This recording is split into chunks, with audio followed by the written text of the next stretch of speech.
September 1887. Bitterroot Valley, Montana. The mountains to the north were already wearing snow at the peaks. The valley below them was golden silence and the kind of space that made a person understand, for the first time, what the word vast actually meant. A woman stood alone on a train platform at the edge of it all, one valise, road-worn dress. The letter in her coat pocket had 47 words. She had counted them 3 times on the way here. She was supposed to be met. She was not met. Somewhere in the mountains west of town, on a horse trail nobody would think to check, something had gone wrong. A rock slide, a horse down, a man buried under granite, one hand reaching up through the rubble, silver rings still catching what light was left, and the woman picked up her bag and walked toward it. September in Montana was not September anywhere else. Eliza Brand knew this the moment she stepped off the train at Harlan Ford Station, and the cold hit her like a door swung open by someone who had been waiting on the other side. Not the cold of Columbus in late autumn, which was manageable, predictable, the kind of cold that gave you fair warning before it arrived. This cold had opinions, This cold came down off the peaks to the north and moved through the valley like it owned every inch of it, which, Eliza suspected, it probably did, She stood on the platform with her valise and looked at the mountains. Nobody had told her about the mountains. Not in any way that prepared her, People said Montana had mountains the way they said Ohio had fields, as if the word was sufficient, as if saying the word was the same as understanding the thing. It was not. The peaks to the north wore snow already, white against a sky so purely blue it registered almost as a rebuke to every gray Ohio morning she had ever woken through. The light came down at an angle that made everything look more deliberate than it probably was. Like the land itself had been arranged by someone with strong opinions about composition. The platform emptied around her. Families, travelers. A man with 3 crates of something that smelled like pine resin. All dispersed into wagons and waiting arms, and the specific momentum of people who knew where they were going. Eliza watched them go. Then she looked at the letter in her coat pocket, felt its shape through the wool without taking it out, and turned to find the station master. He was old. His jaw worked at something that was probably not food. His fingernails carried the dark evidence of years spent handling things that left marks. And he looked at the letter she extended to him with the expression of a man who had been handed documents before and had learned to be suspicious of them. He turned it over, looked at the back as though the front had been lying and the truth might be on the other side. McRae. His voice held something when he said the name, not quite reverence, not quite warning. The particular register people used for things larger than a name. C. McRae. Iron Ridge Ranch. He said those 3 words differently than everything before them, the way you say the name of a weather system that has caused considerable damage in the past. That's Cole McRae's outfit. Man owns the biggest stretch of mountain land in the whole Bitterroot. Nobody calls him by his first name twice. A pause that contained a full paragraph of information. Haven't seen anybody from Iron Ridge come through today. Yesterday neither.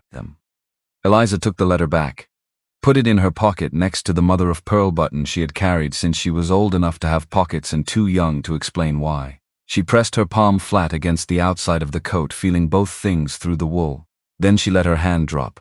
Where is the ranch? 6-7 hours on horseback, 12 on foot if the north road's soft from last week's rain. The station master squinted past her at the mountains with the automatic assessment of someone who had spent a life reading weather. There's a closer route. Stone Creek Pass cuts through the foothills 2 miles west. 4 hours walking if you keep pace. Horse trail mostly, but passable on foot. Follow the creek once you're in the canyon, can't lose it. He scratched the side of his jaw, looked at her valise, looked at her shoes, which were good shoes, Ohio shoes, shoes that had been made for streets and floorboards, and the particular geography of a city that did not require a person to navigate loose shale. I wouldn't recommend it for a woman traveling alone, he said, which was not actually a sentence she had asked for, and pointed west. She picked up the valise. He called after her as she reached the platform's edge. Something about a Thursday train. Something about sending word ahead. Eliza stepped off the platform onto the packed dirt road without answering, not because she was rude. Because she had learned early, and she had learned it thoroughly, that some kinds of forward motion only worked if you refused to give yourself the door marked exit. The road west of Harlan Ford ran flat for the first half-mile, past a livery stable and 2 buildings she couldn't immediately classify, and then the land changed, without warning or apology. One moment it was the kind of terrain a person from Ohio could file under known categories. The next it was something else entirely. The pine trees began. them. Not the spaced, manageable kind that stood along farmhouse lanes and let you see through them to whatever was on the other side. These were Montana pines, packed dense and running vertical up hillsides that were considerably steeper than they had appeared from the station platform. The undergrowth between the trunks was dark and thick, and gave off a smell like the inside of a church built by people who had genuinely believed in something, cold and resinous and old in a way that had nothing to do with human measurement of old. Eliza switched her valise to her left hand and kept walking. 6 years of cutting fabric and working a treadle machine 8 hours a day had built a specific kind of endurance, the kind that didn't announce itself and didn't quit. Her hands were calloused from scissors. Her back was straight because her mother had told her she would pay for slouching, and her mother had been right about most things. She walked with the economy of someone who had spent her adult life in shoes that were almost but not quite right for the feet inside them. She had not done much mountain walking. That was a different category entirely, and the difference was making itself known. The junction appeared after 40 minutes. The main north road curved right, wide and wagon-rutted. A narrower trail angled west through the trees, marked by nothing except a rough post someone had driven into the earth and then declined to label. An older man was splitting wood near a lean to set back from the junction, swinging with the efficiency of someone who had done exactly this job 10,000 times, and had stopped needing to think about it. He watched her approach without interrupting his rhythm. Eliza gestured at the unmarked trail. This the way. He set the axe down, looked at her valise, looked at the sky with the automatic assessment of someone who lived according to weather rather than clocks. Horse trail, not a foot road, but it's passable if you watch your footing on the upper section. Creek runs alongside most of the way. He picked the axe back up. Keep moving and you'll beat dark. She thanked him. She took the left fork. For the first 20 minutes it was fine. Stone Creek Pass had a quality she couldn't immediately name. The canyon walls weren't dramatic the way she had expected mountain scenery to be. They were modest, close. The kind of enclosure that felt less like being trapped and more like the landscape paying attention. The trees pressed from both sides, and the light came through them in long pale columns that shifted when the wind moved the upper branches, so the whole pass seemed to breathe, in and out, slow like something sleeping. The creek appeared where the woodcutter said it would. Cold, fast. Clear enough to see every individual stone on the bottom. Each one rounded smooth by water that had been doing this particular work since before anyone had been around to notice it. Eliza followed it north. The trail wound and narrowed. She shifted the valise to her left hand and used her right to steady herself where the path angled up along the canyon wall, loose shale sliding under her boot heel in ways that required more attention than she had anticipated. She was thinking about the letter, about what kind of man wrote 47 words and meant every single one, about what Columbus had been, 6 years of cutting other women's fabric in a shop that smelled of sizing and coal smoke, of being useful in a professional capacity and invisible in every other. She had not left because she was unhappy, exactly. She had left because at 24 years old she had begun to understand the difference between a life and an arrangement, and she had decided she was not going to spend the next 40 years mistaking one for the other. 47 words. She had answered the advertisement because the handwriting looked like someone who had learned to write later than other people and had taken it seriously ever since. She had answered it because the words themselves had no performance in them. No catalogue of virtues, no promises about what he could offer, just the plain statement of what he had, what he needed, and an invitation to take a chance. She had taken the chance, and now she was on a horse trail in the Montana mountains, alone, wearing Ohio shoes. The horse appeared around a bend in the trail, and she stopped so fast she nearly lost her footing on the loose shale, black, enormous. The kind of horse that made other horses look like they had been assembled from approximate materials. A white blaze running straight down the center of its face like a line someone had drawn with intent. Standing in the middle of the trail with its reins trailing in the dirt, ears forward, dark eyes fixed on her with an attention that felt almost deliberate. Something was wrong with the right front leg, wrapped with strips of what looked like it had once been part of a saddlebag lining, and the horse was keeping weight off it with the careful stillness of an animal that had learned when not to move. Eliza set her valise down, 2 slow steps forward, easy. Her voice came out quiet without her deciding it would. The horse watched her, twitched one ear, held its ground. She was close enough now to see the saddle clearly.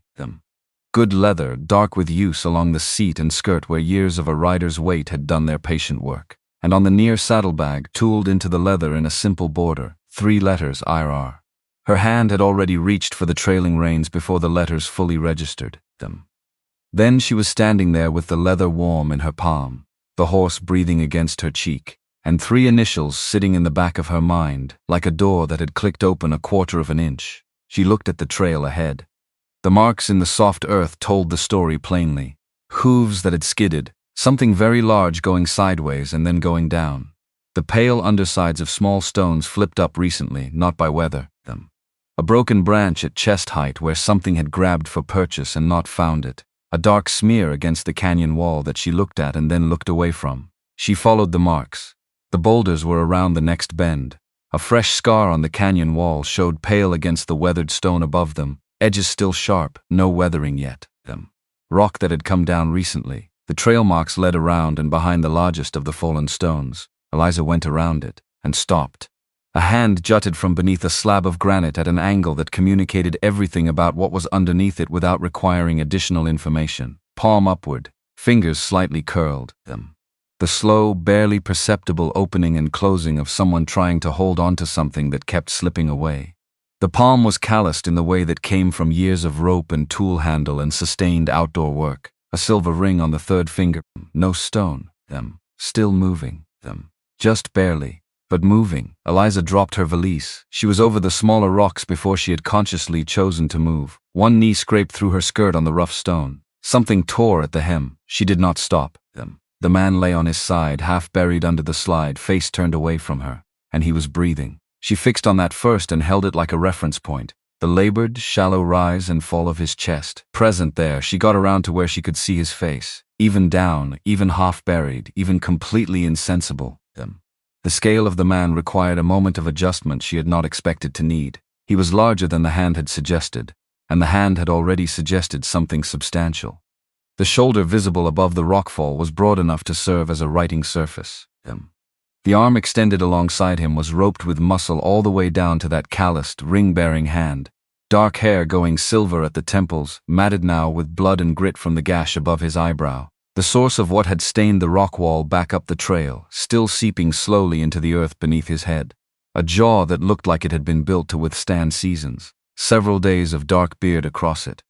His left leg was under a slab of granite the size of a cellar door. Eliza looked at the slab, looked at her hands, thought this is not something one woman does alone. Then there is nobody else here.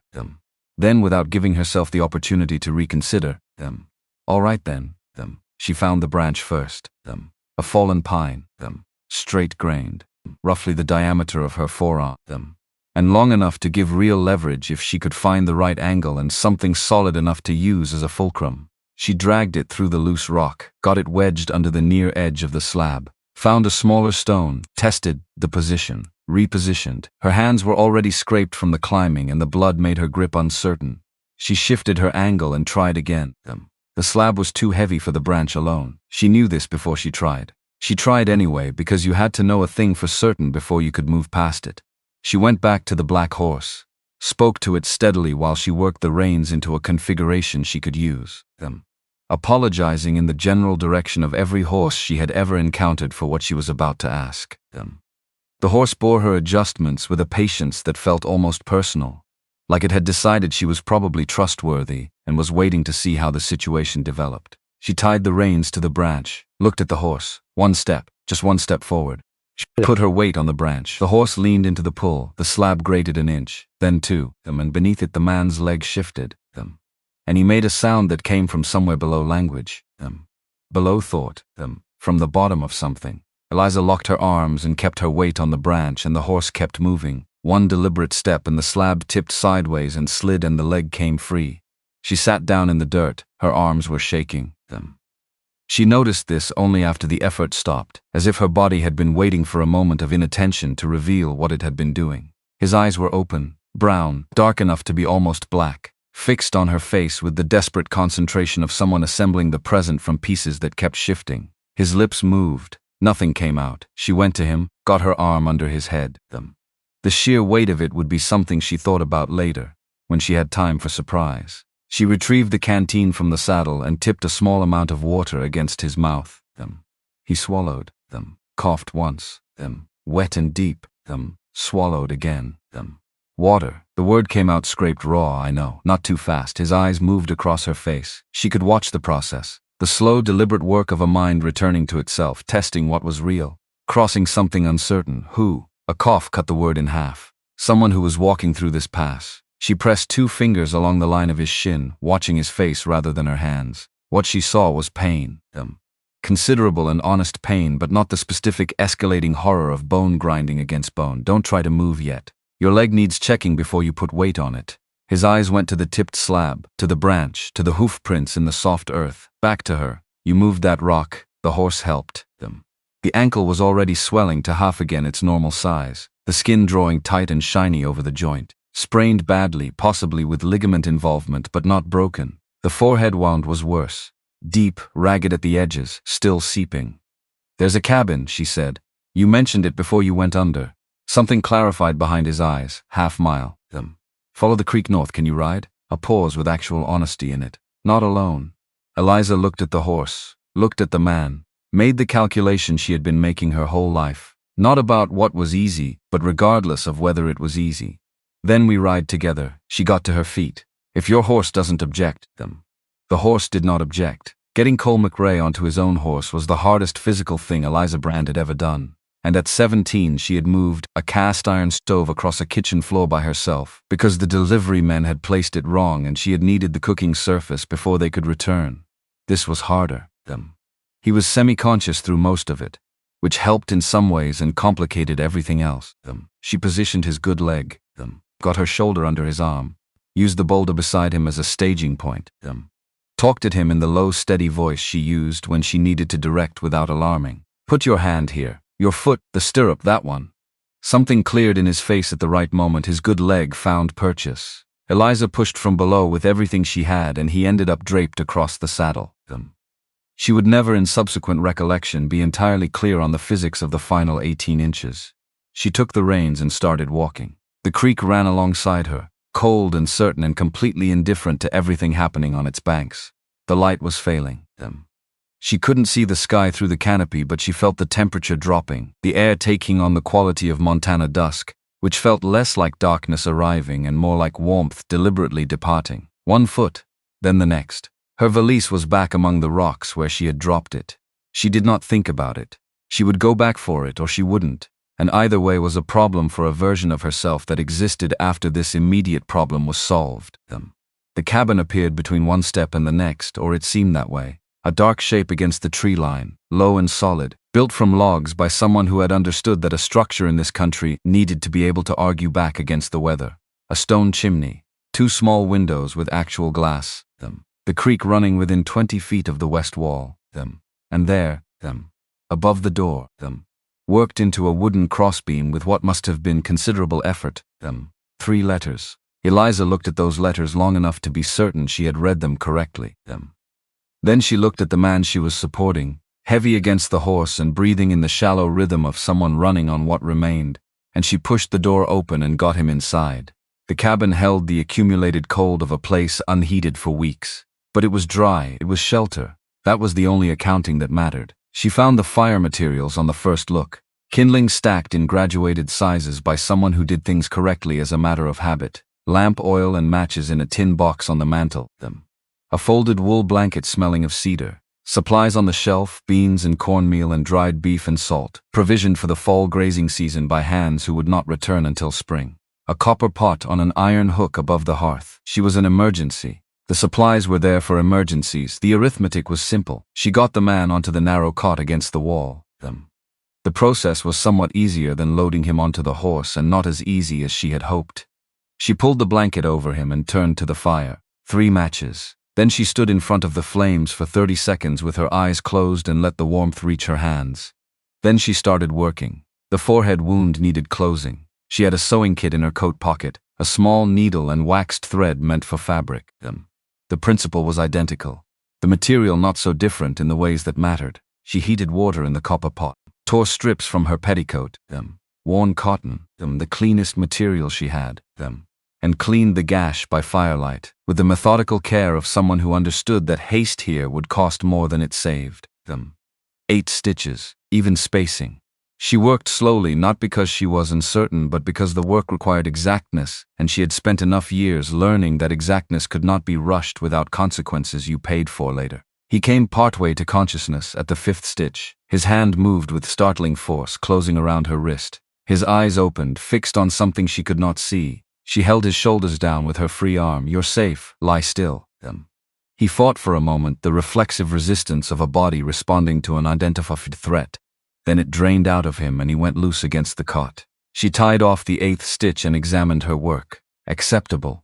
The ankle came next. She went to the creek bank with the lamp and gathered yarrow, the flat white flower heads catching the light in the undergrowth near the water, exactly where her mother's journal said to look them.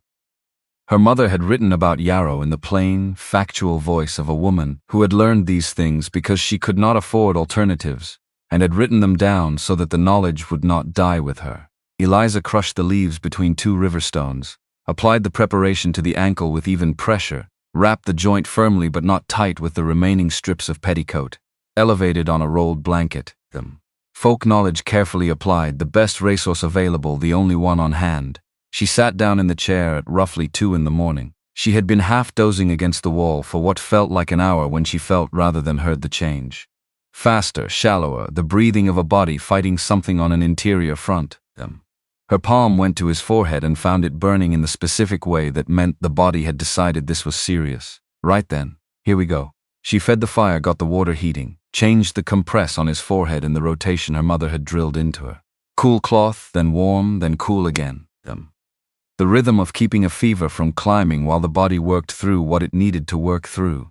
He was restless through the worst hours, hands moving at things she could not see. He grabbed her wrist once hard and she let him hold on without pulling away. She kept changing the compress with her other hand and said, without deciding to, "I'm here. Lie still. I'm here."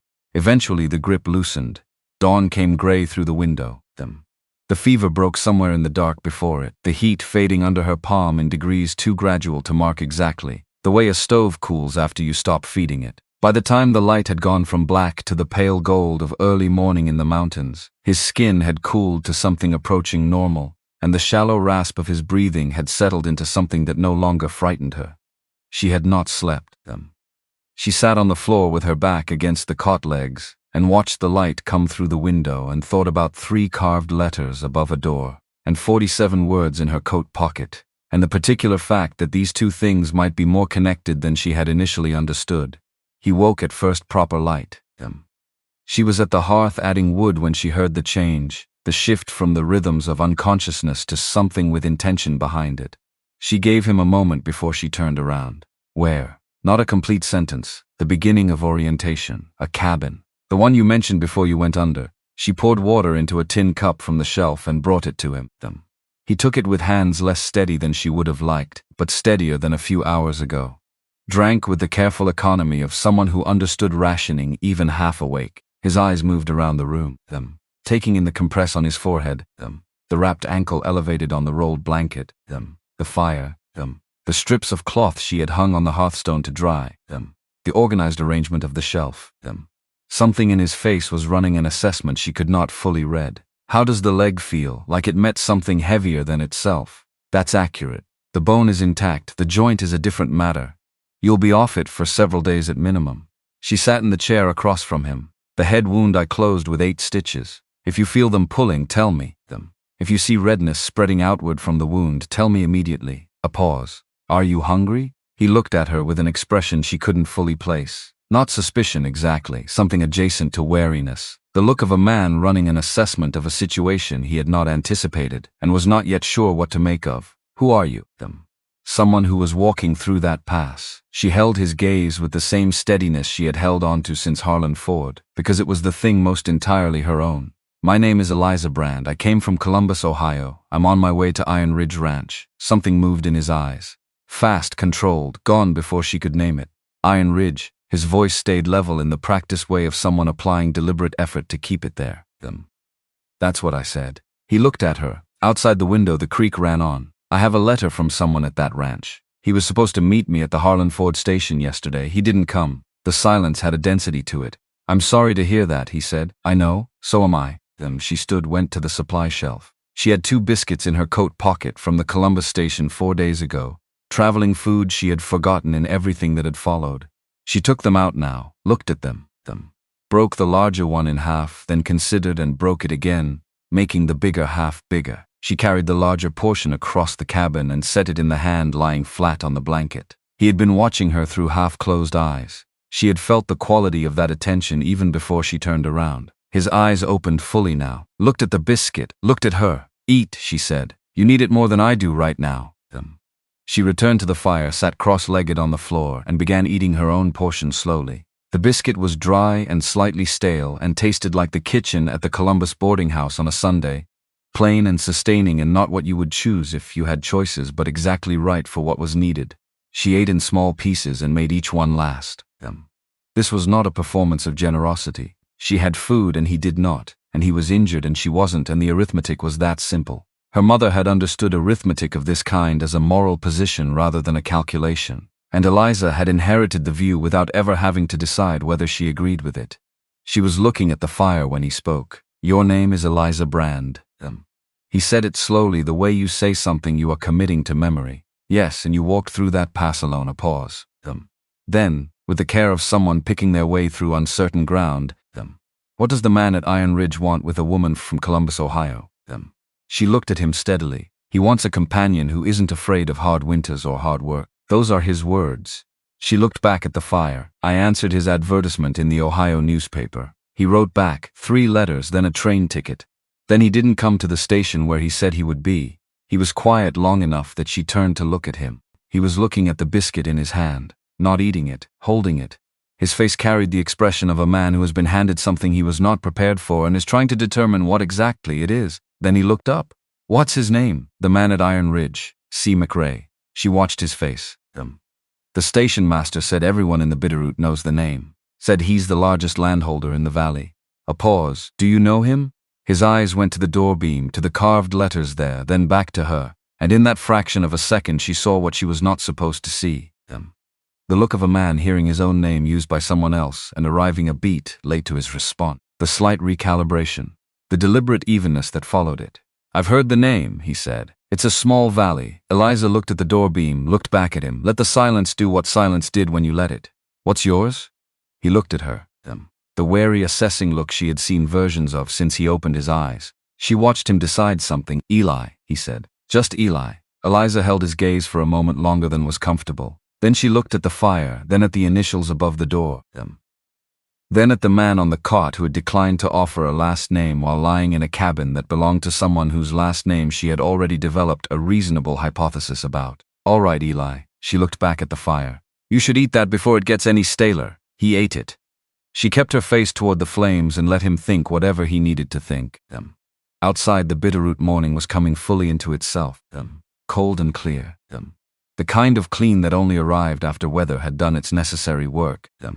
And the creek ran on beside the cabin wall, with the complete indifference of water that has somewhere to be and intends to get there, regardless of what is happening on its banks. Somewhere between the crackling of the fire and the sound of the creek through the wall, Eliza Brand began the quiet process of understanding exactly what she had walked into. A man who knew those initials above the door, who went still when she said the ranch name, who had been on a horse heading south through this pass.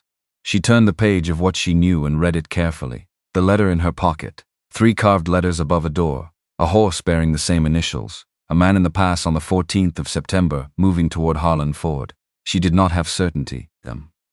She had the shape of something, the outline of a conclusion that kept assembling itself from available evidence, no matter how many times she told it to wait for more information. And she had learned, in 6 years of making her own way in a city that did not notice her, that the shape of a thing was usually more reliable than people wanted it to be. So she would wait, and she would watch how he held what she gave him.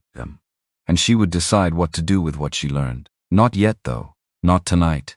Tonight she had kept a man alive through a rockslide and a fever, in a cabin that belonged to someone whose name she was beginning to believe she already knew, wearing shoes that had not been designed for any of this. Tonight that was enough. She pulled her mother's journal from her coat pocket and opened it to the first marked page and began reading by firelight while the man on the cot, Eli, or whoever he actually was, stared at the ceiling and thought about whatever it was that kept his jaw set and his left hand occasionally returning to the plain silver ring on his right.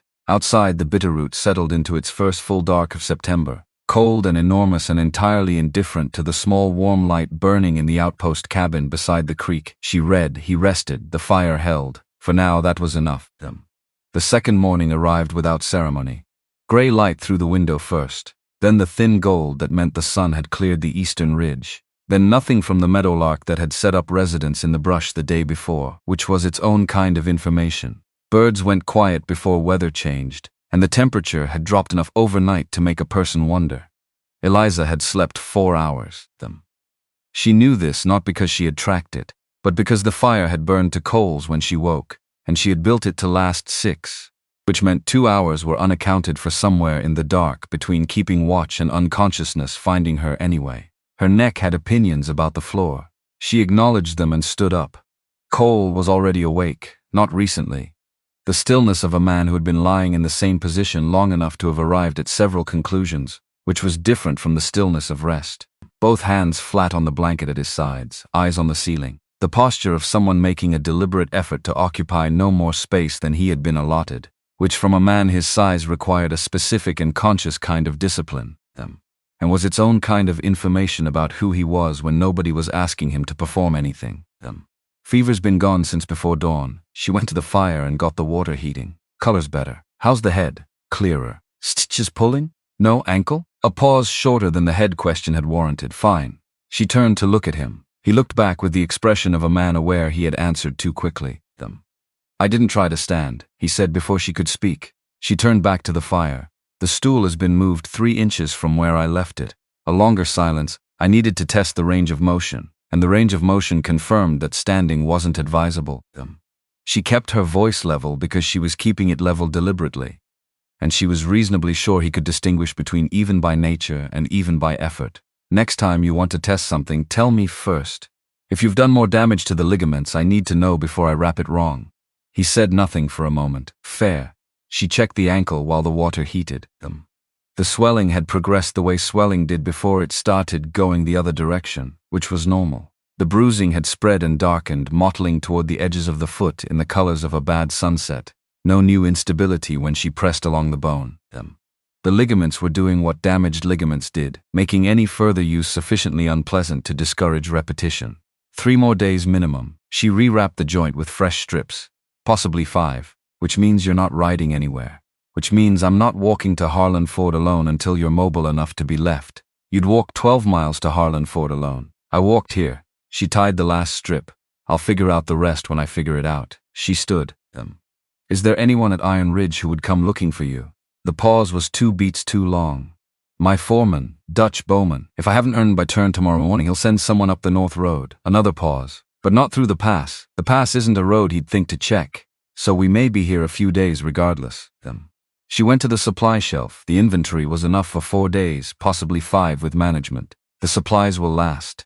She set out what they needed for breakfast. Cornmeal, salt, dried beef, and then, without turning around, the valises back. I went for it at first light while you were still out. You went alone. An hour each way, trail I'd already walked twice. The journal was dry. She said this with the same directness she applied to necessary information. I found something on the way back. Hoof prints in the soft earth of the upper section. A horse coming from the north, moving south, toward Harlan Ford. She turned to look at him. The stride pattern of a horse carrying a rider with a destination. The slide happened on the way there, not the way back. He looked at her. Something moved behind his eyes that he did not permit to reach his face. She looked at him a moment longer. Then she turned back to the cornmeal, because she already knew what those hoof prints meant, and she was not ready to say it yet, and neither, apparently, was he. She heard the hoof beats before she should have been able to, which meant they were coming from the south on the main trail, unhurried, the pace of a man who wanted his approach announced. She was rinsing the copper pot at the creek when the sound reached her. She straightened up, stood still for a moment with the wet pot in her hands and cold water dripping off her wrists. Then she went inside. Rider coming from the south, 1 horse. Cole sat up. Something rearranged itself behind his expression, the way weight redistributes in a structure when the load shifts. His shoulders squared. His right hand went, briefly and without apparent thought, to his hip, where a holster would have been before the rockslide took it along with everything else. He registered the absence, went still. What kind of rider? The kind who was waiting for me at the Harlan Ford station 2 days ago and invented a law that doesn't exist. A beat of silence. Then stay close to the door. Don't go outside. I was planning to stand in the doorway. She set the pot down. You can't walk to the door on that ankle without making it worse so. She looked at him steadily. I'll handle it. His jaw worked. The sound a very large man made when arriving at the conclusion that someone else had the right of it, and finding the arrival uncomfortable. Deputy Ward Harlan knocked the way men knocked when they already knew someone was home. 3 sharp raps with a knuckle, the kind that communicated I know you're in there rather than I hope someone's available. Eliza opened the door. He was exactly as she remembered him.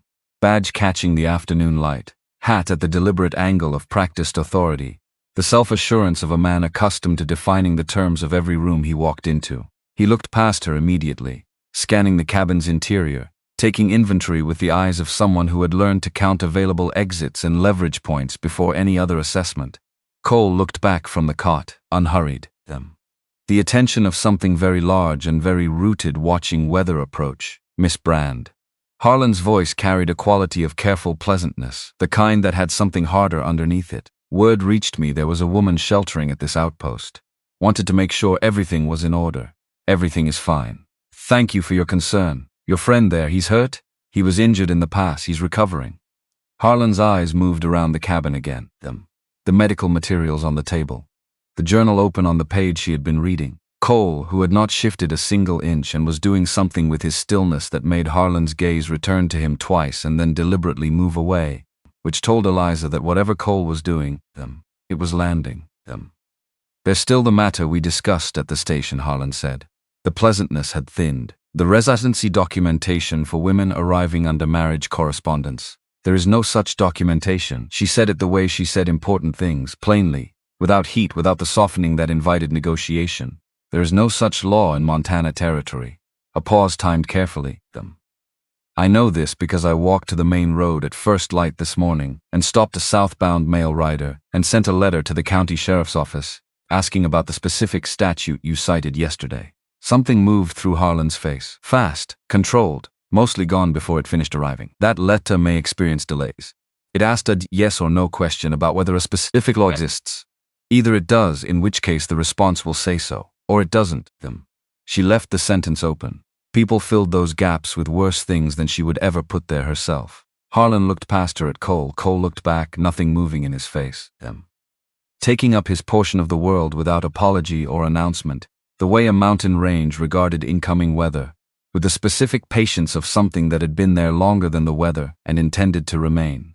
Funny situation for a woman to find herself in. The pleasantness was gone now entirely. What replaced it was not quite a threat. More the structural suggestion of one, the framing before the picture was hung. All the way out here with a man she doesn't know at an Iron Ridge outpost. He looked up at the beam above the door with the careful interest of a man filing something for later use. You know who owns this property? I know it belongs to Iron Ridge Ranch, which is where I'm headed. As I told you at the station. He looked at her for a long moment. A man who sensed the outline of something he could not find purchase on. Then he looked at Cole once more with the look of someone trying to place a face they half recognized, and coming up just short. Have yourself a safe evening then. What replaced the pleasantness was the shape of a future inconvenience, the suggestion of something not finished. Things in this valley have a way of resolving themselves one way or another. He remounted them. He rode back the way he had come, taking his time, the pace of a man demonstrating he had not been moved. Eliza closed the door, stood with her hand on the latch. Behind her she heard Cole breathing, controlled and deliberate. You sent a letter to the sheriff's office this morning. You were asleep. You walked to the main road alone, an hour each way. The trail is straightforward in daylight. She turned from the door. And before you say what I think you're about to say, that man was going to find me eventually. The longer I waited, the more time he had to build a version of events where he had standing. The letter means there is a record asking about the law before he had a chance to claim I had already agreed it applied. She met his eyes. I also found a letter in the correspondence file while I was organizing the supply inventory this morning. From the Federal Marshal's District Office. Addressed to C. McRae, it had been misfiled. I corrected it, read it, and resealed it. He looked at her with a stillness that was different from his other silences. What did it say? that a notary named Wade Creel, formerly operating out of Billings and 3 surrounding counties, was arrested 6 months ago on charges of document forgery across multiple jurisdictions, currently held at the Billings County jailhouse awaiting trial. She held his eyes. I mention it because it seemed like information worth having. I don't know yet why, but I've found that information worth having tends to announce itself when it's needed. The silence that followed was dense enough to have corners. Then that man is not safe. I know. She went to the table and opened the journal. That's why I sent the letter before he could stop me. The quality of the quiet that followed was new. She could feel him working through something beneath the practical logic of it, some adjustment to whatever he understood her to be. She did not fill the silence. Silence was something most people felt compelled to fix, and the compulsion usually made them say more than they had intended. "You're not what I expected," he said finally. "You didn't know to expect me." She looked up. "What did you expect?" A pause. "Careful." "I'm not sure I should answer that." "Then don't." She looked back at the page. "But for what it's worth, I didn't come here with expectations either. I came with 47 words and a train ticket. So far the most accurate thing those words predicted was the hard winters." She turned the page. "The rest remains to be seen." He said nothing. But she felt the shift in his attention. From the careful watchfulness he had maintained since he first opened his eyes to something that was still watching but differently, not assessing, thinking, and thinking about something other than what to say next. The third morning broke clear and held it. Cole's color was better. The fever had stayed gone. The stitches on his forehead were holding cleanly, no redness at the margins, which was what she had been watching for. The ankle remained swollen and deeply bruised, but the inflammation had not spread in the wrong direction. "You could sit outside today," she said after checking the forehead wound. "Not standing, sitting 1 hour." He looked at the door, at the morning light coming through the window. Something in his face that might have been relief kept from being too visible. "All right." Getting him outside required more coordination than the 8-foot distance warranted. He was not accustomed to needing assistance, she had concluded, not stubbornness. He had cooperated with everything she told him was necessary, more a deep habit of sufficiency, built over decades of being the largest person in any situation and therefore the one least likely to require anything from anyone else. When you were built to the scale he was built to, the world arranged itself around you rather than the reverse. And over time you stopped noticing that you had never learned to ask. She got him to the stump near the door. He sat. The morning sun came down through the pines and reached them both, and he turned his face toward it with the expression of a man who had been cold for 3 days, without fully registering it, until the warmth arrived. She stood a few feet away and looked at the creek. "You said your mother died when you were young." He said it without preamble, a thought he had been holding that he had decided to release into the morning. What did she die of? Lung disease. From the Mill District air. 3 months of getting worse, and then one morning she stopped getting worse and stopped entirely. She watched the water. "I was 18, he was quiet." A bird she didn't recognize called from somewhere up the canyon wall, 2 notes, then silence. "My wife died 3 winters ago," he said. She waited. She had learned that some tellings needed the listener to be present without being visible, and she had gotten good at being both. "Ruth." He said the name without softening it into something easier to carry. "Fever. Fast. 3 days from sick to gone." The creek filling the pause between some sentences. "I was out checking the north fence line when she died. The section up near the Caldwell boundary had come down and cattle were crossing onto the neighbor's land. I stayed out to repair it. Didn't get back until after dark." His voice didn't change in pitch or speed, but something in the quality of it altered, the way the grain of wood changes after water gets into it and the wood dries wrong. "She was already gone when I came in." He looked at his hands on his knees, the silver ring on his right hand catching a piece of the morning light. "I was 2 hours later than I would have been if I had come straight home." If the fence had held, 2 hours wouldn't have changed what the fever did. "I know that." He said it the way people said things they knew but hadn't finished knowing. Knowing doesn't always reach far enough to be useful. Eliza turned to look at him then. At the ring, he had not moved from that finger in 3 years and was not going to. "What was Ruth like?" she said. Not how she died, not how long ago. What was she like? He looked over at her. The question reached him somewhere he had not expected to be reached. "What do you mean?" "I mean, what was she like, as a person?" Eliza looked back at the water. "People always describe how someone died. They don't usually say how they lived." He was quiet long enough that she thought he might not answer. Then she had no patience for inefficiency, none at all. If something could be done in 5 steps, she wanted to know why anyone was using 6. The corner of his mouth shifted. She also could not function in the morning, zero capacity. Walked into the kitchen doorframe 3 mornings in a row the week we moved into the main house. Couldn't locate her shoes any day of the week, regardless of where she'd left them. Needed 2 cups of coffee to achieve anything resembling basic competency. The shift at the corner of his mouth became something more definite.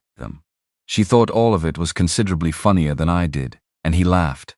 It came out before he could decide whether to permit it. Short and genuine and rough at the edges. The laugh of a man who had not expected the sound to still be in him. Eliza looked at him while he laughed. She watched him arrive at it, and then she saw what the laughter left behind when it subsided. Not grief returning. Something that had lived underneath the grief all along, intact and warm. The actual memory. Specific and belonging to no one else. She sounds like someone worth knowing, Eliza said. The laughter settled. He looked at the creek. She was. He turned the ring once, a small unconscious motion. She would have asked you 14 questions by now. She did that with everyone. Said the only way to actually know a person was to keep asking until they told you something they hadn't planned on. She'd have been disappointed in me, then. I don't answer until I'm asked. She'd have respected that more. He looked at Eliza directly. She had no patience for people who talked to fill space. Said information you hadn't earned wasn't information you could trust. He looked away. The ring turning once more. That was one of the inconvenient things about her. She was usually right. They sat in the morning sun in a silence that had changed in the past 15 minutes. Thinner. Less defended. The silence of 2 people who had moved a few feet closer together without physically moving at all. Eliza thought about the hoof prints. The direction of a horse heading toward Harlan Ford on September 14th. She thought, he will tell me when he tells me. She did not push. She looked at Creek and let the morning be what it was. On the 4th day she was at the table with the journal open when she heard him get up. Not the journal page open to the yarrow illustration she'd been using for reference. A different page. One her mother had marked with a strip of cotton. The section on willow bark and its uses for fever management. Something Eliza had read twice in the worst hours of the previous night, as a way of confirming she had done everything she could. She was reading it a 3rd time now for no reason except that reading her mother's handwriting felt like a particular kind of company. She heard the uneven weight of his footsteps, 1 foot solid, the other careful. She looked up. He was standing in the middle of the cabin, upright, unassisted. His face held the concentrated expression of someone doing precise arithmetic and not certain of the result. Even standing still in this room, the scale of him reset the proportions of everything around him. The ceiling was not a low ceiling, but the distance between the top of his head and the rafters was not the distance you would expect. Your assessment, she said, functional. He took a careful step, controlled. The bad ankle accepting partial weight, the rest of him compensating in the specific way of someone who had learned over a lifetime to be precise about where he put his body. Not comfortable. Functional is the goal today. She closed the journal. Sit down before you've made your point and your body starts making its own decisions about how long you stay upright. He sat. But he sat in the chair at the table rather than returning to the cot, which was its own kind of progress. He looked at the journal, at the cover, at the worn soft leather of it, then at her. Teach me, he said. She looked at him. The plants, what you used on the ankle, what you used on the head wound. He met her eyes directly, no apology in the request, no performance of humility. Just the straightforward accounting of a man who had found a gap in what he knew and intended to close it. I live alone on 40,000 acres of mountain land. The nearest doctor is 3 hours away in good weather, longer in snow. A pause. You kept me alive with that knowledge. It seems worth learning. So she taught him, the way her mother had taught her. Not by list or catalog, but by story, because her mother had understood that the mind holds narrative where it loses inventory. Every plant had a story attached to it, where it grew, how to recognize it, what it was for. Running beneath the practical information was the current of every time her mother had used it, the specific details that made knowledge stick rather than slip, yarrow them. She turned the journal and tapped the illustration. It grows near water, usually within 30 feet of a reliable source. The flower heads are flat, not domed. The smell when you crush the leaves is sharp, medicinal. You'll know it once you know it. She looked up. What does your ankle feel like right now compared to yesterday morning? He considered this honestly. Less like something's on fire. More like something has recently been on fire. That's the yarrow working. It doesn't fix the damage. Nothing does that except time. But it improves the conditions for the healing that has to happen on its own. She turned the page. My mother used it the winter I was young, when influenza was moving through the mill district. 6 weeks of it passing through the boarding houses. She couldn't afford to get sick. Missing work wasn't survivable, so every evening she made yarrow tea and made me drink it too. She ran her finger along the edge of the illustration. I asked her once why she bothered when the neighbors weren't doing it. She said you couldn't know which things worked until you'd tried them consistently enough to be certain. Said the only way to know a prevention hadn't worked was to not have tried it and gotten sick anyway. He was watching her hands on the page. Did it work? We didn't get sick that winter, which could mean the yarrow worked or could mean we were lucky. She said it didn't matter. Eliza looked up. The habit was worth keeping either way. He asked questions that proved he had absorbed the previous answer before moving to the next. How to distinguish by smell when the visual was uncertain. What to look for in the landscape before confirming the plant itself. And then, after she had moved through mugwort and dock, and the look-alike that grew in drier ground and would cause considerable digestive consequences if confused with the real thing, same as tracking, he said. You stop looking for the animal and start reading what the land is doing around where the animal was. Exactly. She looked at him. Your father teach you that? 16 years of taking me into the Bitterroot and showing me how to read it. Something settled in his face, not loss exactly. The expression of grief that has been lived with long enough to become simply part of the landscape you see from. He said the mountain would tell you everything you needed to know if you learned to ask it the right questions. My mother said almost the same thing about plants. Eliza set the journal on the table between them. She said each one was a sentence in a language. Once you knew enough of the vocabulary, you started reading whole paragraphs. He looked at her. The expression she had first noticed on the second morning and had been watching develop since. Not cataloging her, not running assessments, trying to understand how something worked. But the expression was different now than it had been then, less careful. The guard had not dropped, but it had shifted, the way a door shifts when the latch isn't fully engaged. Come outside, he said. Show me where the yarrow grows, in the actual ground. Your ankle will hold for 30 minutes on flat ground. I've been horizontal for 4 days. He looked at her with the direct patience of someone who has evaluated a question and reached a conclusion he is not going to be moved from. I need to move and I need to learn something real. The book is good. The ground is better. She looked at him for a moment. Then she handed him the walking stick he had cut and shaped on the third morning while she was at the creek. A piece of pine. Straight-grained. Stripped of its bark. Long enough that it actually reached his hand at a useful angle rather than requiring him to hunch toward it. They went to the creek bank. He moved with deliberate economy, the stick taking a portion of the ankle's work, his free hand occasionally steadying on the cabin wall as they came around the corner. She walked at his pace without making visible that she was adjusting to him. There was an art to that, she had found. Walking at someone else's pace without letting them see you slow down required you to find things to do with the speed you were not using. She watched the ground. She checked the sky. She looked at the way the light moved through the trees on the far bank. The yarrow grew in thick clusters close to the water, exactly where she had said it would. She crouched beside the nearest clump. He stood, which put the top of his head above the lowest branches of the pine at the bank's edge, his shadow falling long across the grass. Let yourself look first, she said, before I tell you anything. He looked. White flowers, flat, not rounded. He looked at the leaves, divided, almost feathery. The underside is paler than the top. She separated a stem from the cluster and held it up. He took it from her, turned it over. His hands were large enough that the stem looked like a different object in them than it had in hers. Something she noticed, something she set aside. Crush a small piece between your fingers. He did. Held his fingers to his nose. His expression acknowledged the smell without performing a reaction to it. The expression of a man who was learning something rather than demonstrating that he was learning something. That's the confirmation, she said. Visual match and smell match, you have it. What does the wrong plant smell like? Grass. Green, nothing specific, she stood. The smell is the test you can't fake. If you're ever uncertain, that's the test. They moved along the bank. She showed him mugwort, dark and silver green against the creek stones, the soft undersides of its leaves. She showed him dock with its broad leaves at the water's edge. And told him about the look-alike that grew further from the water in drier ground. Similar leaf shape but different texture. Consequences not worth experiencing in order to learn the distinction. He was standing slightly behind and to her left when she crouched to show him the dock more closely. And she was aware. In the specific way you became aware of things you were not looking at directly. Of the amount of space he occupied without appearing to occupy it. The discipline of that. A man his size on a trail this narrow, keeping his elbows exactly where they needed to be. Your mother talked to you about plants the way someone talks about people, he said. Not an accusation. An observation he had been turning over. She taught me everything that's kept me alive and functional. Eliza stood. I don't talk about her.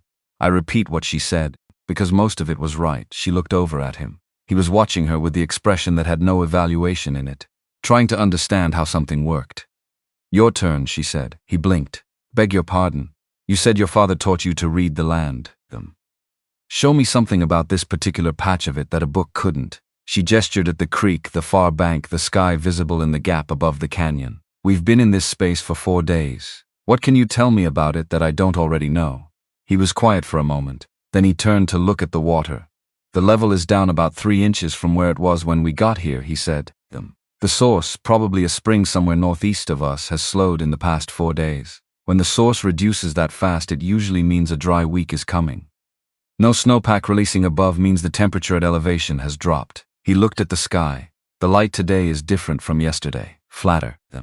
You don't see shadows under the pines the way you did 2 days ago. He looked at the clouds to the west, which looked to Eliza like ordinary clouds. That's what the sky does when weather is building at a distance. How much time? Day and a half, maybe 2.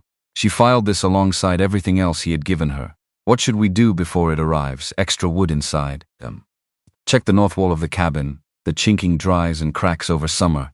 There's usually at least one place that won't hold through a hard rain. And once the front moves through, we stay close to shelter. Mountain storms in September can drop 10 degrees in an hour.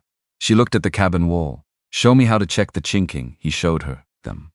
They worked along the north wall, her hands doing most of it while he directed, identifying the places where the mortar between logs had shrunk and pulled away from the wood over the dry summer months. She packed the gaps with creek clay, pressing it in with her fingers and smoothing it flat.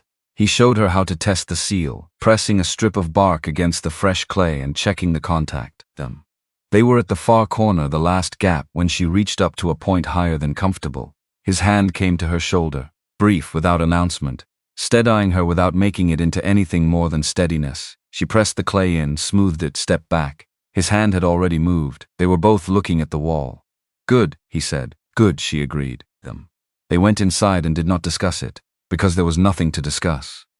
Because they both understood, without needing to negotiate the understanding, that some things only meant what they meant in the moment they happened, and assigning additional weight to them afterward changed what they were. The storm arrived exactly when he said it would. 1 hour of warning. Birds silent, temperature dropping without a thermometer required to confirm it, the light going flat and strange. Eliza had the extra wood stacked by then, the water pot filled and hung, the supplies moved from the north wall. She had done these things without being asked, working through his earlier instructions the way she worked through any set of preparations, methodically and without drama. Then the sky closed. One moment the evening was simply cold, and the next the first drops arrived sideways on a wind that had apparently been saving itself for this specific occasion, and then the full weight of it, and the cabin became a fortress in the space of 30 seconds. The north wall held, the clay held. One spot on the roof above the cot developed a thin stream of water that she caught with the copper pot repositioned from the hearth. She moved supplies, shifted blankets, worked around the leak with the practicality of someone who had lived in rooms where the ceiling had opinions during rain, and had learned to accommodate those opinions without complaint. Cole moved too, pulling things toward the drier sections of the cabin, directing her attention to one corner while he managed another. And she noticed, not for the first time, how he moved through a space this size, the precision of it. A man who had spent years learning exactly where his elbows were, because the alternative was to constantly be breaking things that belonged to other people. By midnight, the storm had reached its full argument with the mountain, wind moving the door in its frame. Rain on the roof at a volume that made conversation require more effort than it was usually worth. The fire was keeping the core of the cabin survivable, but the edges were cold. The driest space was the corner near the hearth. Eliza spread both blankets there. Cole brought the one from the cot, and they settled in the way people settle when the available choices have reduced themselves to one, side by side with their backs against the warm logs of the chimney wall, close without touching them. The specific distance of two people who are both aware a line exists, and are both, in their different ways, deciding what to do about that awareness. The lamp was out to save the oil. The The fire threw the room into moving light and shadow. The deputy at the station, Eliza said. She was watching the fire. He's been running that operation a while, probably. Cole's voice was low and measured for the close quarters. A scheme like that doesn't build overnight. He'd need someone at the station to tell him which trains were coming in, which women were on them, and why. The station master's expression when I declined to wait for the Thursday train had something in it I couldn't name at the time. She looked at the flames. I can name it now. He profits from women frightened enough to pay and too ashamed of being deceived to report it afterward. I wasn't frightened, I was annoyed. Something moved in his voice that was not quite a laugh but was adjacent to one. I noticed that about you early on. You don't read as frightened even when the situation warrants it. I've been frightened, she adjusted the blanket. I decided a long time ago that frightened wasn't useful information to give to people trying to use it against me. That sounds like it came from something specific. The landlord where we lived after my mother died. She said it without drama, the flat delivery of something that happened long enough ago to have become simply fact. He raised the rent the week after her funeral because he had seen me cry at the service. A pause. I paid it that month. The next month I found a different room. Cole said nothing. She could feel him holding what she had said the way she had noticed him hold most things, not responding to information he was not yet certain what to do with them. It was a habit she recognized because it was one she shared. Ruth. He said her name without preamble into the noise of the storm. She was afraid of one thing, only one. She was a practical woman, very little rattled her, but she was afraid of being forgotten, not of dying, of being forgotten afterward. The specific texture of who she was going away with no record of it. Eliza looked at the fire. Didn't speak. Let him continue when he was ready. I kept her things for 2 years. Her shoes under the bed, her coffee cup on its specific peg on the kitchen wall. He turned the ring on his right hand once, slowly. Dutch told me eventually that I was keeping them for myself, not for her. That she was already somewhere the shoes didn't matter. A pause. He was right, he usually is. But being right about it just meant I had to sit with what I'd been avoiding, which was that I didn't know what came next. 44 years of knowing what the next day looked like, and then I didn't. He said this with the directness of someone who had done the work of arriving at a truth, and was no longer afraid to say it plainly. Eliza turned to look at him. His face in the firelight was less guarded than she had seen it. The guard had not dropped, but it had shifted in the way a door shifts when the latch isn't fully seated, and the room beyond was visible through the gap. Is that why you placed the advertisement, she said. Not at first. He looked at her. At first because Dutch suggested it and I didn't have a reason compelling enough to argue against it.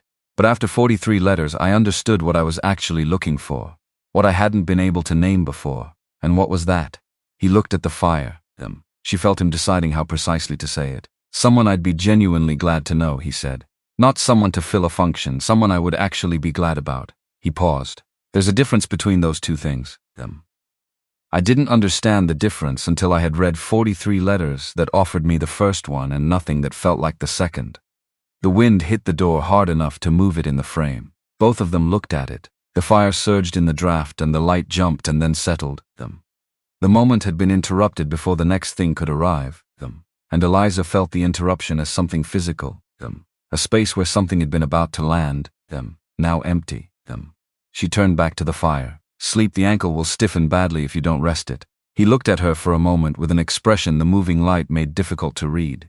Then he settled back against the chimney wall. Eliza said quietly under the noise of the storm, yes, I'm going to tell you something tomorrow. The care of someone making a commitment they intend to honor. Something I should have told you on the first morning. She looked at him. His face was serious in the way that meant he had finished an argument with himself and was done with the side that had been losing. All right, she said. She kept her voice even. Because she already knew what he was going to tell her. She had known since the second morning, since the hoof prints in the pass, and the way he looked when she said Iron Ridge Ranch, and needed a beat too long to construct his response. She had been waiting for him to get there in his own time. Which was, she had concluded, the only time that ever truly mattered. Not because she was generous. Because she was honest about what trust actually required. She fell asleep sometime after the storm peaked. Exhaustion had its own arithmetic, and after 5 nights of partial sleep, her body collected what it was owed. She woke in the deep middle of the night. The storm had pulled back, not ended, retreating to something that rumbled at a distance. The fire was lower. The cabin in the particular darkness of a place with no artificial light. She was warm. The blankets had been rearranged at some point she hadn't registered to cover her more fully than they had been when she settled. Cole was not asleep. She could tell by the quality of his breathing, present and deliberate, a man awake and managing the fact of being awake. And beneath his breathing, barely at the threshold of hearing, words not spoken to her, not to anyone present, to something he was working through alone in the dark.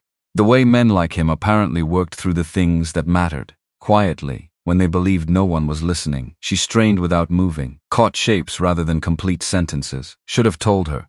A pause, first morning, should have just. The fire shifted, a log settling against another, and the sound covered the next words.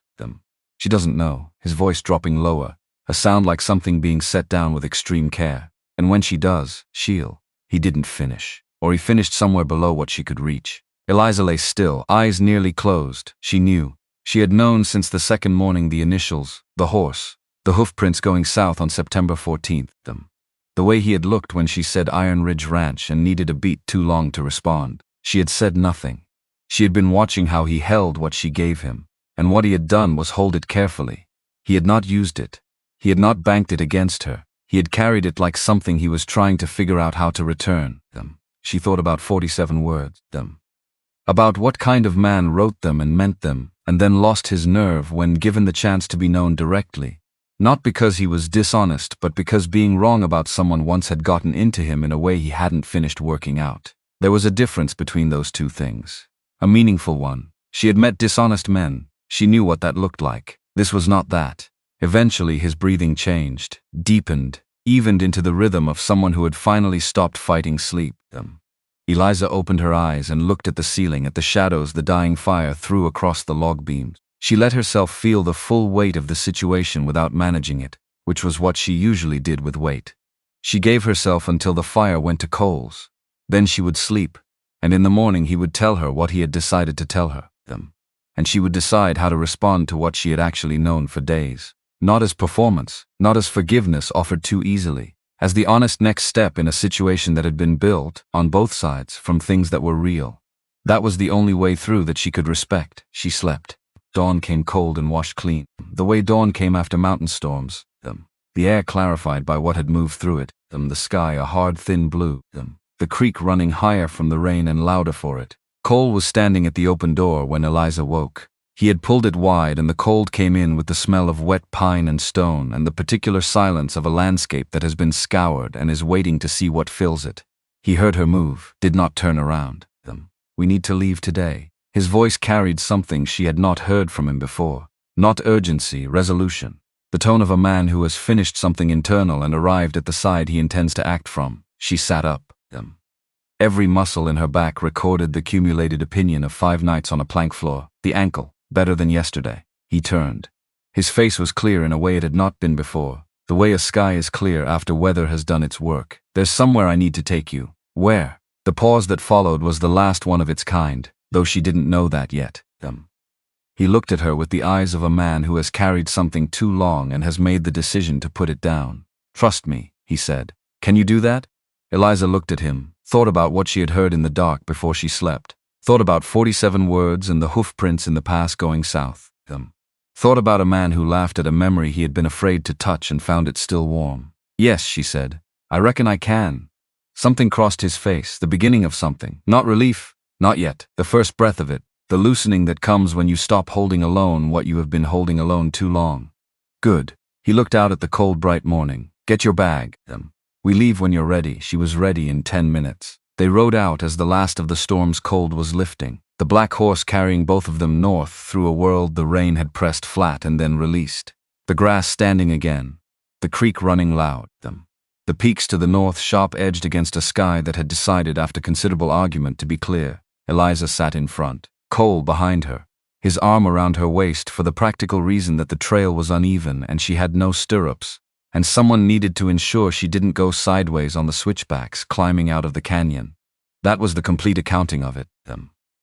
She applied the accounting carefully and found it accurate and also found it insufficient, because the warmth that came off him through her coat reached her in ways that practical accounting did not fully address. She looked at the aspens on the far bank of the creek they followed, yellow now, fully committed. the leaves trembling in the thin morning wind with the specific motion of things that know their season is particular and intend to use every day of it. He started talking after 20 minutes. Not the way he had talked in the cabin, in pieces extracted carefully, each word weighed before release. He talked the way water moves when you remove what was holding it back. Her name was Sylvia Marsh. Not the name of someone he had loved, the name of a storm he had survived and had been living in the shadow of since. She answered the advertisement he placed in the fall of 1885. 3 letters, careful and specific, nothing that sounded performed. She arrived on the November stage and she was exactly what she had described. Clear-eyed, practical. Didn't try to be more than she said she was. 6 weeks after the ceremony she was gone. $3,000 from the locked box in his office, his best mare. A saddlebag he'd had since he was 20 years old. He paused, the sound of the creek filling the gap. Turned out she had done it before. Different name each time, different territory. The federal marshal's office had a file on her. Sent him a letter 3 weeks after she'd gone, which was when letters arrived, at the exact point when you would have traded most of what you owned to have had them 2 months earlier. He stopped talking. The trail climbed out of the canyon section and the grassland opened ahead of them. The valley floor, stretching north in long, slow waves of gold and pale green. The mountains rose there, carrying the season's first snow at the peaks.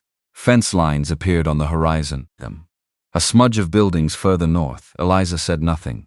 She gave him the silence to take the land in, and she took it in herself for the first time. She had seen grassland had fields, but this was not a field.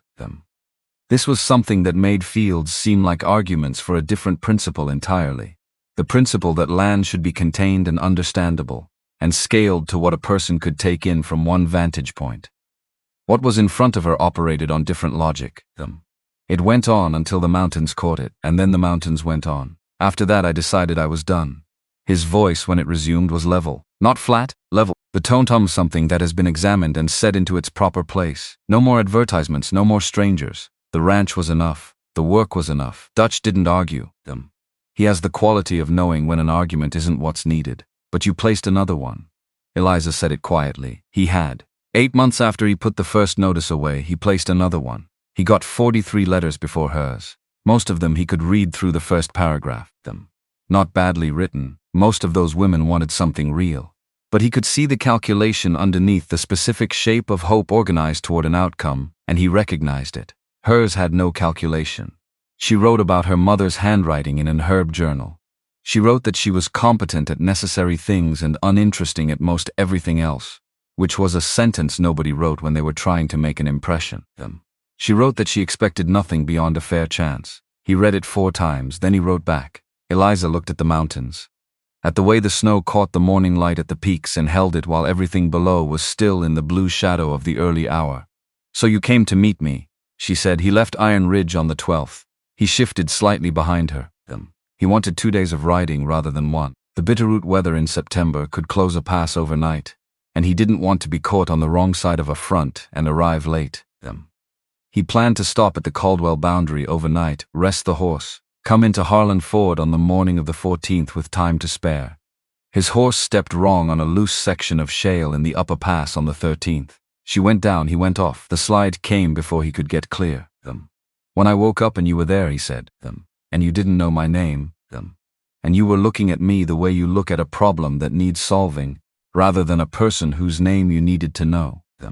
You decided to stay unknown. Yes, owning it without softening it, without adding an apology that would cost him nothing and change nothing. It was wrong. I knew that while I was doing it. I did it anyway because being wrong about someone once had gotten into me in a way I hadn't finished working out. And the chance to watch you operate without the ranch or the money or the name in the conversation was. He paused. I told myself it was information I needed. It was fear dressed up as information. Eliza looked at the valley spread before them, at the fence lines in the distance running straight and far, at the smudge of buildings on the northern horizon that she had been watching grow for the past hour. Were the letters real, she said, the 47 words. He straightened behind her, the full height of a man pulling himself to what he acknowledges, everyone. Then that's the only reason, she said, that I'm still on this horse with you. He had no answer for that. She hadn't expected one. The buildings resolved from shapes into specifics over the last 20 minutes. What she had taken from distance for a main house was that, but larger than she had anticipated. set back from the work structures with the deliberateness of someone who understood that a house was a different thing from a barn, and should be positioned to communicate that difference. 2 stories, a wraparound porch, windows on the upper floor facing east, a kitchen garden to the south well maintained, the last of the season's vegetables still standing. The gate was iron, substantial posts sunk deep, a crossbar overhead them. And worked into the crossbar's center, a 5-pointed star forged from black iron, the same shape as the 3 letters above the cabin door, made solid and dimensional. Not decorative, declarative. This is what this place is. This place has a name. Dutch Bowman came out of the barn at the sound of the horse them. Moving at the version of running that decades on horseback permitted, a fast bow-legged roll that covered ground efficiently despite not looking like it should. He was calling out before he was close enough for the word to resolve into anything specific. Then they resolved. Dutch stopped 4 feet away, looking up at the man on the horse with the expression of someone who has been rehearsing the wrong news for 6 days and is genuinely unprepared for the alternative. His eyes were wet and he did nothing to manage it. Burn them. Lord Almighty, his voice caught. We found your hat in the pass and the blood on the rocks and the horse gone, and we thought. He stopped. Started again. We thought you were dead. I'm not dead. Cole said it plainly, without performance. The gravity in his voice, not from effort but from years of being the person others organized themselves around. Eliza Brand found me in the pass. She kept me alive. He paused. If you'd been in the same situation with the same injuries, you wouldn't have made it. Dutch looked at Eliza. A fast, comprehensive assessment.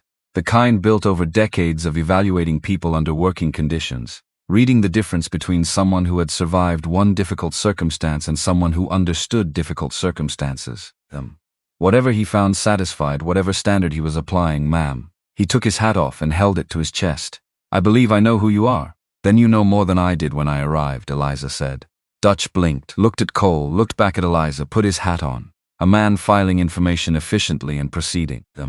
Mrs. Agnes Reed appeared on the porch steps, solid and unhurried, the bearing of someone who had been managing a large household long enough that very little required anything other than direction. She came down the steps, looked at Cole, looked at the stitches on his forehead, looked at Eliza. Come inside, she said to both of them, but she looked at Eliza when she said it. Dutch pulled Cole aside while Eliza was helping with the door latch. She didn't try to hear everything, but she caught enough. Dutch's voice low and direct. Deputy Ward Harlan had been at the ranch the previous morning asking Agnes about the property boundaries and whether there was any outstanding legal uncertainty about Iron Ridge's title while Cole was unaccounted for. He had cited something about intestate complications on properties with pending marriage correspondence. Agnes had told him to get off the property. He had gone. But he had left knowing 2 things, that Cole had been expected at Harlan Ford on the 14th to meet a woman who had answered his advertisement, and that a week of unexplained absence had created the kind of legal ambiguity that a man with forged documents and a cooperative notary might find very useful. Eliza absorbed this while she worked the door latch. Not impulsive then. He had been building towards something before she had even stepped off the train. The station approach had been the opener. This was the play he had been constructing in case the opener failed. It was while Eliza was helping Cole through the gate, his hand on her shoulder for the uneven ground, more habit than necessity now, the ankle having graduated from impossible to manageable, that she heard the second set of hoofbeats. 3 horses coming from the south on the main road, moving at the deliberate pace of an official arrival. Something went still in her chest, not fear, the other thing, the cold attention that came when a situation required managing. She looked at Dutch. His face had changed. Deputy Ward Harlan came through the gate with 2 men behind him, neither in uniform, both positioned in the specific way of men present for emphasis rather than function. Harlan wore his badge and his careful hat and the expression of a man who had timed this arrival and was satisfied with the timing. Beside him rode a woman Eliza had never seen, mid-30s, dressed in the considered way of someone who had been told what well-dressed looked like, and had assembled the components from that description rather than from experience with the actual thing. She held a folded document in both hands. Her hands were not steady. Eliza looked at the document, looked at Harlan, looked at the woman. And then, so this is what he built while Cole was missing. Cole had stopped walking. He stood in the yard present, taking up his portion of the world without announcement, and watched Harlan with the expression she had seen him use for things that required management. Cole McRae occupying space the way the gate post occupied space, rooted, immovable. saying nothing because the situation had not yet required him to say anything. But his eyes had been on Harlan since Harlan rode in, and the quality of that attention was making Harlan's horse shift beneath him without any visible instruction from its rider, Mr. McRae. Harlan's voice had the formal quality of someone performing official business in front of witnesses he had arranged to have present, the hands who had come out of the bunkhouse at the sound of horses, Agnes on the porch steps, Dutch at the gate, a young rider who had come in from the eastern pasture and hadn't quite made it back out. He had timed this for exactly this, a full audience. There's a legal matter requiring your attention. This woman, he indicated the woman beside him, is here to present documentation relevant to a claim against the Iron Ridge property, specifically, a claim of legal marriage to Cole McRae, performed in Billings in March of 1885, never formally dissolved, establishing an interest in the property and its assets. The yard went quiet in the way yards go quiet when something significant is happening that nobody wants to interrupt. The woman stepped forward. Her rehearsed voice came out a beat too level. My name is Pearl Stokes. I have documentation of a legal marriage to Cole McRae. May I see that document? Eliza said it clearly into the silence before she had consciously decided to step forward. Before she had decided anything, actually. Her feet had moved on the same instinct that had moved them in the past, toward the hand jutting from under the granite slab. Someone needed to. She was there. That was sufficient. She was standing in the center of the yard. Harlan turned to look at her, the calculating look of a man reassessing a board he thought he had already set. Miss Brand, her name in his mouth like something he was testing for structural integrity. This is a legal proceeding. This isn't a proceeding of any kind until someone reviews the documentation.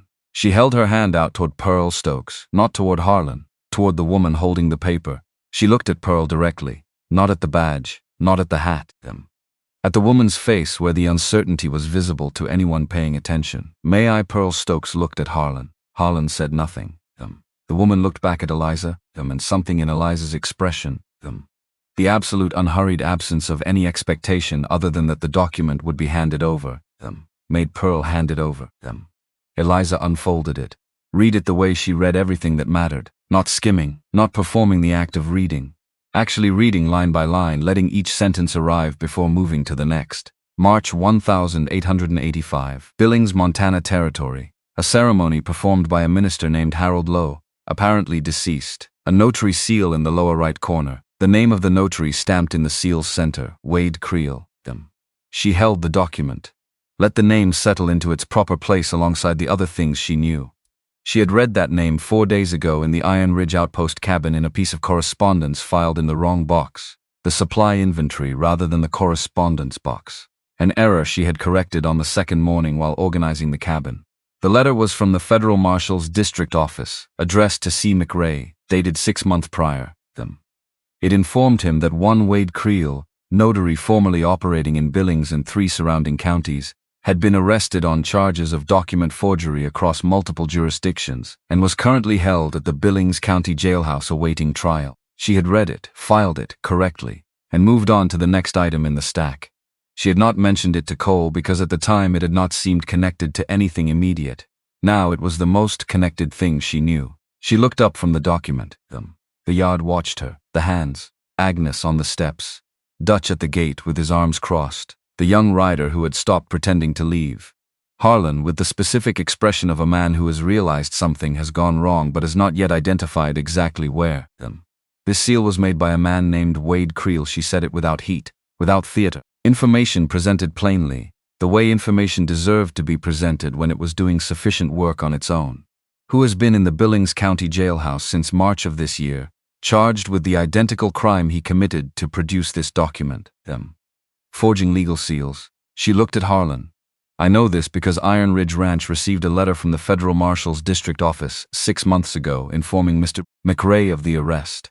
I read that letter on my second day at the outpost cabin while I was organizing the correspondence files. It had been misfiled in the supply inventory. I corrected the filing and read everything in the stack. The silence in the yard had changed.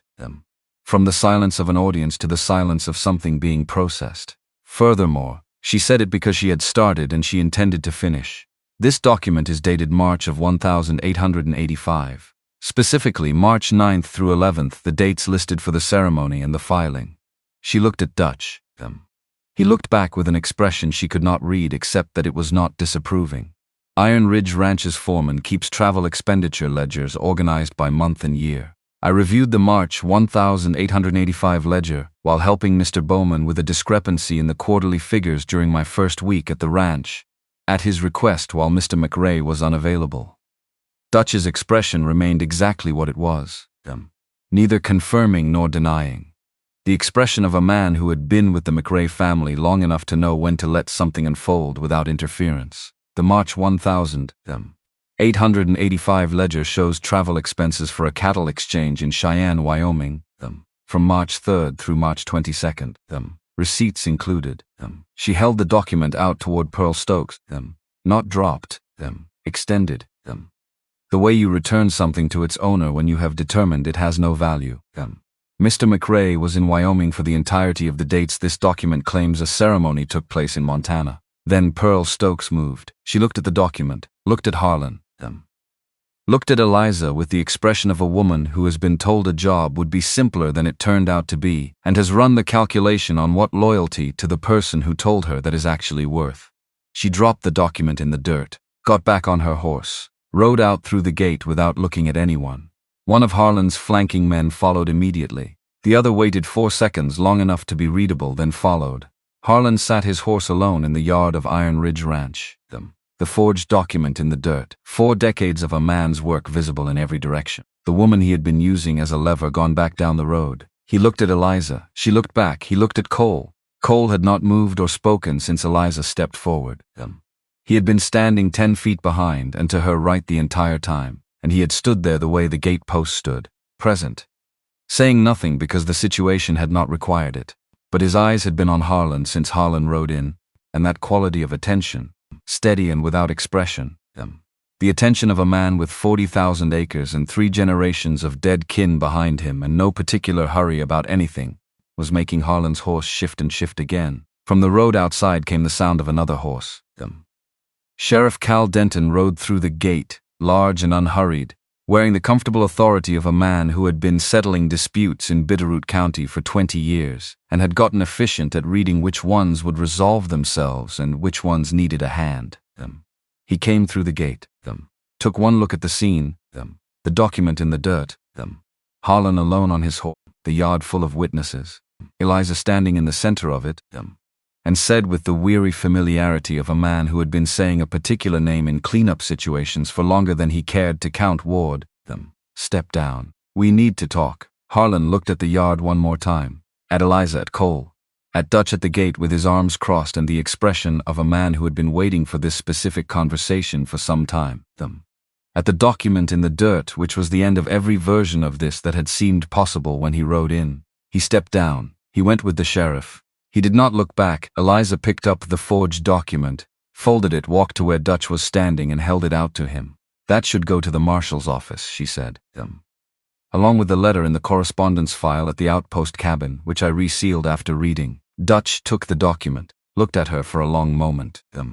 Yes, ma'am, he said, and there was a longer sentence available in his expression that he was choosing wisely not to use. Eliza turned. Cole was 5 feet away. He had crossed the yard while she was talking to Dutch, moving quietly for a man who filled the air the way he did. He was looking at her with an expression she had seen versions of across 6 days in the cabin. But not this version. This one had nothing held back, no guard, just his face. You read the marshal's letter, he said. It was misfiled. I corrected the files. She looked at the gate where Harlan and the sheriff had gone. You reviewed the expense ledgers. Dutch asked me to help with the quarterly figures. I'm thorough. He looked at her for a moment. Something in the set of his jaw worked. Then I have never in my life seen anything like what you just did. I had the information. She turned to look at him directly. It would have been strange not to use it, Eliza. Her name said the way he said it occasionally in the cabin. Not a call. A placement. The specific use of a name when you want someone to hear you rather than hear the noise in their own head. You had been here 40 minutes. You walked into the middle of a yard full of people you had never met and took apart a fraudulent legal claim in front of everyone I employ. Your foreman and your housekeeper were the only ones who needed any persuading. Everyone else was watching to see what happened. She paused, and the document was poorly made. Creel's seal on a forgery 6 months after his arrest suggests whoever commissioned it didn't verify his current status. They were in a hurry, or they were sloppy, or both. It wasn't hard to dismantle. He looked at her for a long moment, a complicated expression crossing his face, not one thing but several arriving in sequence. "I'm still angry with you," she said. He nodded. "I know. I haven't decided anything. I know that too." He looked at the house, at the east-facing upper windows. "But I would like you to go inside now. You've been outdoors for 6 days, and you have earned the right to be indoors for a while." And then, for the second time since she had known him, something loosened in his face that had been held tight, and the laugh came through, brief, genuine, startled out of him by the particular flatness of what she had said, the way the most ordinary request had arrived at the end of the least ordinary morning. "Yes," he said, "come inside." Agnes Reed led Eliza upstairs without commentary, moving with the efficiency of a woman who communicated through action rather than language. She opened a door on the upper landing and stepped back. Eliza went in, east-facing them. She registered this first because of the window, 2 panes wide, positioned to catch the morning light before it reached any other part of the house. The sky outside was still the hard blue of the post-storm morning, the mountains clear and close, a bed with a white quilt, hand-stitched, the pattern a series of interlocking rings worked in cream and pale blue thread. She had seen this pattern before. Her grandmother had made a version of it, smaller, kept in a cedar chest at the foot of her bed. The similarity was not exact and did not need to be. It landed where it landed, a wardrobe of dark oak, its doors parted slightly to show the edges of fabric inside. Calico, gingham, and against the back of the wardrobe, the corner of something that caught the light differently than cotton. She crossed to it, opened the door fully. Blue silk.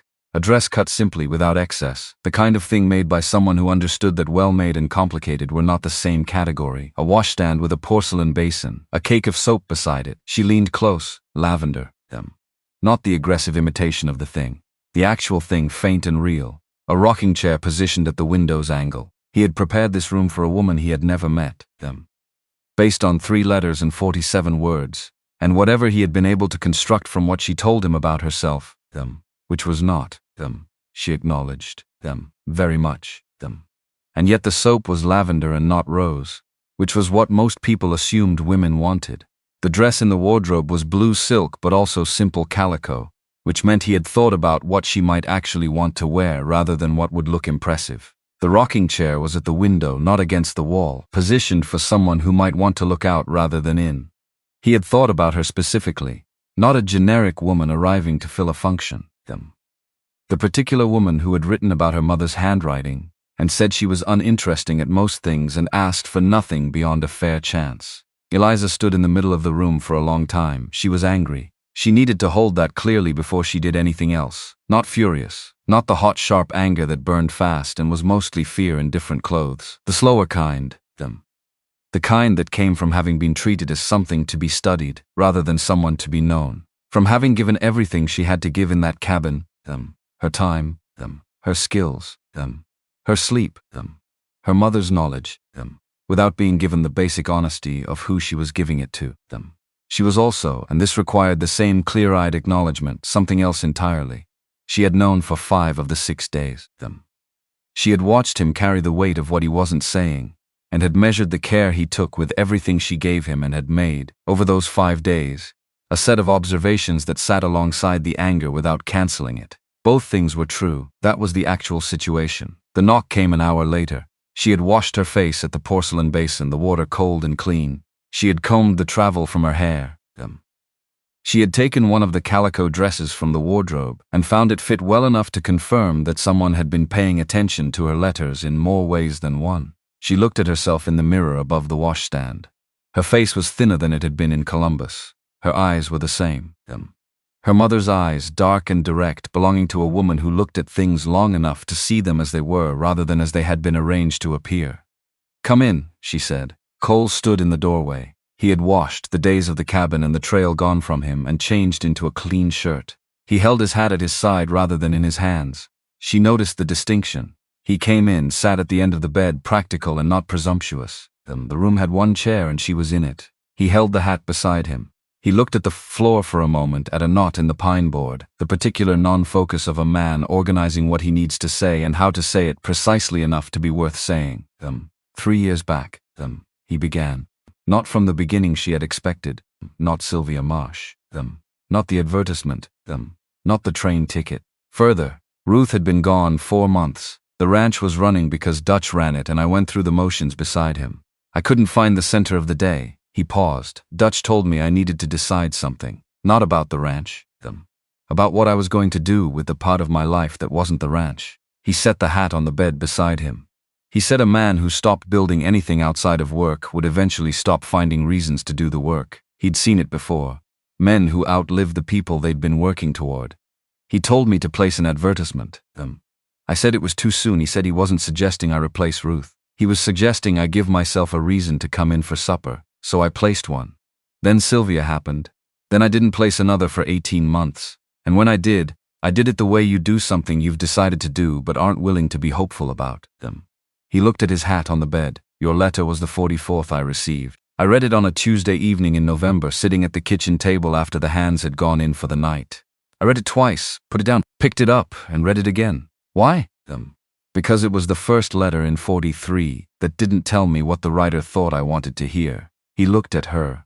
You wrote about a journal with flowers pressed in it. You wrote that you were competent and uninteresting.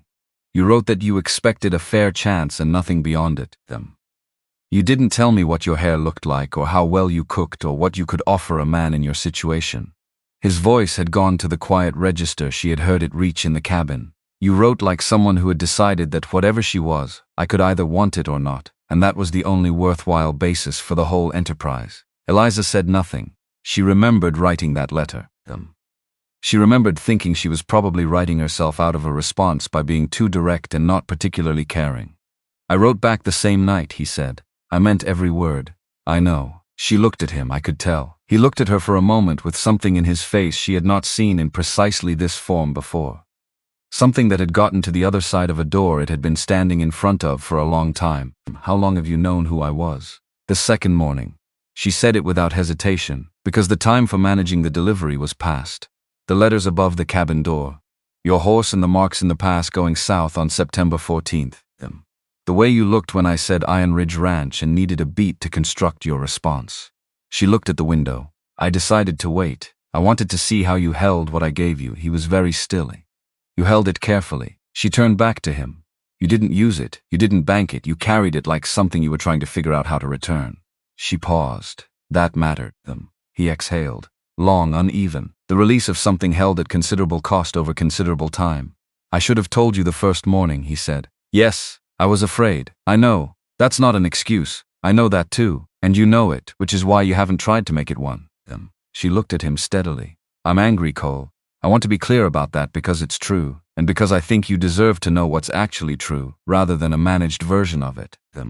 You tested me without my knowledge or consent, and the fact that the test came from fear rather than calculation doesn't change what it was. He held her eyes. Didn't look away. Didn't soften, simply received it. Yes. But I also want you to know something. She looked at the mountains through the window. I came here with 47 words and I was prepared to deal honestly with whatever I found. The version of this where you told me who you were in the past and we had 6 days in that cabin being exactly who we are. I think that version would have been fine. She looked back at him. I think about that version. So do I. Rougher now, more than I can tell you. What I need you to understand is that I'm not going to perform being less angry than I am to make this easier for either of us. And I'm not going to perform being angrier than I am to make a point. She kept her eyes on his. I'm telling you the truth because that's what I have and what I deal in. He looked at her for a long moment. Something that had been under enormous pressure and had finally been given room. Not joy, not relief. The state that exists before both of those. The condition prior. There's one more thing, he said. Something I should tell you. She waited. I was coming, he said, to the station. I left Iron Ridge 2 days before the 14th so I'd have time if the weather changed. I was on the road to Harlan Ford when my horse stepped wrong in the pass. He paused. I didn't fail to arrive. I was stopped. Eliza looked at him, thought about the hoof prints she had found in the pass on the second morning. The trail going south toward Harlan Ford, the direction of a man heading toward a station to meet a train. I know, she said quietly. I found the marks when I went back for my bag. He stared at her, something rearranging itself in his face. You were already on the road, she said. Yes. She held that. Let it sit in its proper place alongside everything else. Then you should know, she said, that it matters. Not because it changes what you did in the cabin. but because it tells me something about the 47 words that I didn't know before. His throat worked. He swallowed once. She stood from the rocking chair, crossed to the window, stood with her back to him for a moment, looking at the valley, the fence lines, the cattle in the middle distance, the room, the chair placed at the window for someone who wanted to see where she was. The lavender soap, not because it was impressive, but because she had mentioned it once in a letter and he had remembered. You chose lavender, she said. You mentioned your mother kept it in the herb journal. I thought. He stopped. Then you said in one of your letters that you liked to see where you were. That rooms without windows felt like they were trying to make you forget the world was outside them. He said it carefully, a man quoting something he had read enough times to have it by heart. I positioned the chair accordingly. She turned from the window and looked at him. This enormous, careful, frightened man who had read her letters enough times to remember a sentence about windows and had arranged a chair accordingly. I need time, she said, to decide what I want to do with all of this. Not forever, not long, I don't think. But time, however long you need, it might be weeks. Then weeks. She walked to the door, put her hand on the frame, turned back. Cole, he looked up. The 47 words, she said, all of them, everyone, them. The certainty of a man for whom this was the one thing he was completely sure of. Everyone. And every day after, if you'll let me. She looked at him for a moment longer, the mountains through the east window behind him, clear and close in the rinsed air. Come find me when you've rested, she said. I want to see the kitchen garden before the light goes. She left him in the room with the east-facing window and the interlocking rings quilt and the lavender soap, and she went downstairs to start learning the shape of the place she had traveled 4 days by rail and 12 miles on foot and 47 words to find. The kitchen garden was better than it looked from the upper window, more organized. The yarrow section was in too much shade, in ground that wasn't quite right for it. She noted this and filed it. The following morning there was irrigation pipe laid along the garden's east edge, and the yarrow had been moved to catch both the water and the morning light. Agnes Reed had done this without being asked or told. Eliza did not comment. She understood that this was its own kind of conversation. The first week at Iron Ridge moved in the rhythm of a place that knew what it was and did not require explanation. Eliza learned the house the way she had learned the outpost cabin, by looking, by working, by finding where things were kept and what they were kept for. She was up before the hands most mornings. She helped Agnes in the kitchen, not as a guest helping, but as a person taking on a portion of work that needed doing. Dutch watched this. He watched everything, she had concluded, and had opinions about most of it that he kept to himself unless asked. At which point he provided them with the brevity of a man who had learned that the correct number of words for any given thing was usually fewer than people used. You going to stay? He asked on the 4th morning. They were at the east fence, where she had walked to look at the mountain view at first light and found him there already doing what he apparently did at this time every day, which was stand at this fence and look at the mountains. He did not look at her when he said it. I don't know yet, she said. He nodded. Fair enough. That was the whole conversation. She found she respected him for it. Cole gave her space. The deliberateness of it was visible in the way it cost him, how he positioned himself at the edge of her days rather than the center. Present, available, He came to meals, He found her in the evenings in the spots she had started to have, The kitchen garden at dusk, The east porch in the mornings, The library after supper where she had discovered he owned considerably more books than she had expected, and several she had strong opinions about. You've read this one, she said one evening, holding up a well-worn volume of natural history with the spine cracked at multiple points, 3 times. He was in the chair across from her, the one that was clearly his, worn at the armrests in the pattern of someone who sat with their elbows out. The section on soil composition is wrong in 2 places, but the rest of it is sound. Which places? He told her. She had a disagreement about one of them. They argued specifically and with genuine interest for 20 minutes and then agreed specifically about everything else. She went to bed that night thinking that a man who read natural history 3 times and found the errors was probably someone she could talk to for a long time without running out of things to say. On the 7th day she went into Harlan Ford with Agnes for supplies, the first time she had set foot beyond the ranch boundary since arriving. People looked at her. Of course they did. The valley was small and word traveled at the speed of human interest. She felt the attention and met it straight on because the alternative was to avoid it, a posture she had never found useful. At the general store, a woman about her age looked at her directly. You're the one who was at Iron Ridge? Not a question. the one who took apart Harlan's paper in the yard. I had information that was relevant. Anyone with the same information could have done the same. The woman's expression suggested she was not fully convinced of this but was willing to let it stand. Harlan's been running that residency business for 3 years, she said. 3 years of women coming through on the correspondence trains and him waiting at the station. I imagine it's difficult to push back when you've just arrived and don't know the territory, and you did. I had time to learn a few things before I came in. The woman introduced herself as June McCall, wife of the man who ran the feed and grain at the south end of town. Her handshake was firm in the way of someone who worked with her hands and didn't adjust for introductions. Eliza liked her immediately. By the time she and Agnes had completed the supply run, she had been introduced to 7 more people, all of whom knew exactly who she was, and had things to say about Harlan ranging from measured to emphatic. The sheriff's inquiry into Harlan's conduct was already underway. What she had not known was how many people in Harlan Ford had been waiting for exactly that inquiry. She rode back to Iron Ridge thinking about community as a thing that had shape and weight and was not the same as geography. She had grown up in a city containing hundreds of thousands of people and had been largely invisible in it. This valley held perhaps 800 souls, and she had been present in it for 7 days and was already not invisible. That was worth something. She was still deciding how much. On the 14th day, Cole found her in the kitchen garden at dusk. She had been there an hour, working with her hands in the soil while the light changed, letting her thoughts settle where they would without directing them anywhere particular. He came around the corner of the house and stopped when he saw her. She looked up.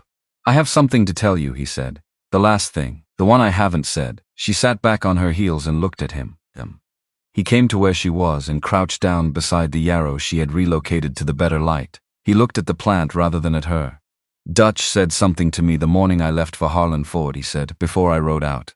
He said that if I was going to do this, go meet you, bring you here, I had to be willing to be known, not known as the man who owned the land, known as whoever I actually was underneath the land." He touched one of the yarrow stems lightly, turning a leaf over in his large fingers. He said you can't ask someone to trust you if you won't let them see you, and that performing trustworthiness from a distance wasn't the same as actually offering it. He was right, Eliza said. He usually is. He looked at the plant. "I left that morning intending to be honest with you from the moment I met you. I decided on the road that whatever had happened with Sylvia Marsh, I was going to come to that station and introduce myself as who I was and see what happened." He paused. "And then I woke up in the pass and you were there and you didn't know my name and I." He stopped, didn't finish, didn't try to construct an explanation that would satisfy him, because he had already concluded that no such explanation existed. "I can tell you it came from fear. I can tell you it was wrong. I can tell you that every day in that cabin, watching you work and think and manage and teach, I understood more clearly what it cost you to not know who you were giving those things to." She looked at him, at the scar on his forehead already fading toward the mark it would be for the rest of his life. "I know," she said. He looked at her. "You've said that several times in ways that suggest you know more than I've told you." "I do." She met his eyes. "I knew most of it in the cabin. The rest I've been understanding since I got here." She stood, brushed the soil from her hands, looked at the mountains going purple as the light failed, the peaks still catching the last gold above the shadow line. "I came here looking for a roof and 4 walls and somewhere that was mine," she said. "True, but not the whole truth. The whole truth is that I came looking for someone worth knowing. Someone who would look at me the way you need to look at something if you're actually going to know it. All the way. Not just the parts that are easy." She looked at him, at this enormous, careful man kneeling in a garden beside the yarrow she had moved from shadow to light. "I found that," she said. "The harder parts are real too, but I found what I came looking for." He looked at her, his face clear of everything he had been carrying, just his face in the September evening in front of the mountains. "Then stay," he said. The simplest version of everything he had been trying to say for 2 weeks. "I'll stay," she said. They went in southwest porch as the last light left the sky. 2 chairs, 2 cups of yarrow tea he had made, 5 minutes steep, water just off the boil, the way she had taught him in the first week and he had not stopped doing since. She told him about the hoof prints in the pass, how she had found them on the 6th morning, and what they had told her, and how she had carried that knowledge through the rest of the time in the cabin, without saying it because she was waiting for him to get there himself. He listened to all of it. When she finished, he was quiet for a while. "You were giving me the chance to do the right thing," he said. "I was watching to see if you would." She looked at the first star appearing in the east. There's a difference. One is generous, the other is honest. He looked at her. Then at the mountains, dark shapes now against the darkening sky. Then at her again. He put his hand on the arm of her chair. Not on her hand, on the wood beside her hand. The specific restraint of a man who understood that closeness was not the same as claim. She moved her hand, let her fingers rest on the back of his, lightly. The way you set something down on a surface you are still learning. He went very still. The stillness of someone being careful with something they could not afford to get wrong. 47 words, she said. Yes, from somewhere low and certain, everyone. And every day after, if you'll let me. The evening settled around them. A meadowlark, final and bright, somewhere out in the pasture. The distant sound of the creek she had followed for 6 days. Still running. Still cold. Still certain of where it was going. The fire in the house behind them throwing warm light through the window onto the porch boards. She was not where she had expected to be when she bought the ticket in Columbus. She was not who she had expected to be, neither was he. And the gap between expected and actual was not loss. It was the shape of something built from what was real rather than what was planned. She thought that was probably how it was supposed to work. She drank her yarrow tea. He held her hand, the mountains held their ground in the dark, and the stars came on, one at a time and then all at once, the way they did out here, as if they had been waiting for someone to sit still long enough to notice. Spring came to the Bitterroot the way it always did, not gradually, not gently, all at once, winter releasing its hold on a single warm afternoon in April, and the green following within days. The creek ran loud with snowmelt. The aspens came back in the order they had left, lower elevations first, working uphill over 2 weeks that felt from inside them like watching something return you had not been certain would. Eliza's herb garden was the first thing she had claimed at Iron Ridge.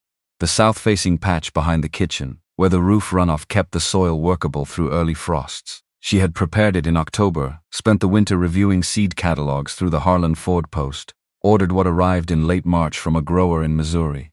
By the end of April, the first rows were showing green.